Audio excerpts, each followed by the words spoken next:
หลับหัวใจเอาไว้นานๆเรื่องที่เฮาฮักกันอย่าเฟ้อใจเฝ้าบอกไผสร้างเสริมเติมฝันสร้างถนอมน้ำใจให้ฮักเฮาสดใสดังดอกไม้สะฟังบานประคองความฮักดังดาวผู้ฟ้าจะบ่มีน้ำตาบ่มีคำว่าแปรฝันน้องเป็นที่หนึ่งเดียวคือน้องเท่านั้นปิดลับจนฮอดวันฝันถึงวันนั้นจะเปิดเผยคิดฮอดกันสื่อสารทางโทรศัพท์คอยกระซิบกระซาบบางเงาอย่าได้เปิดเผยอยากพบหน้ากัน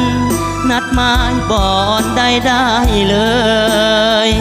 ว่าแต่น้องเอ่ยสิญาติเวลาไปหา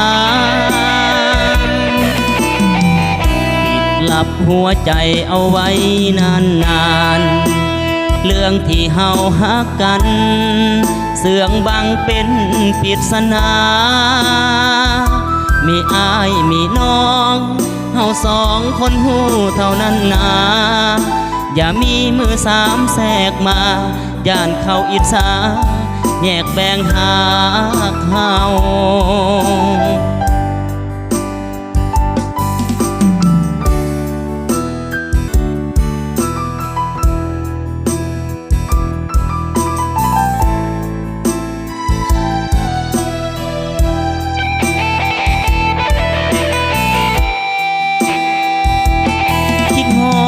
กันสื่อสารทางโทรศัพท์คอยกระซิบกระซาบบางเงาอย่าได้เปิดเผยอยากพบหน้ากันนัดหมายบ่อนได้เลยว่าแต่น้องเอ่ยสิญาติเวลาไปหาหลับหัวใจเอาไว้นานๆเรื่องที่เฮาฮักกันเสื่องบังเป็นปริศนา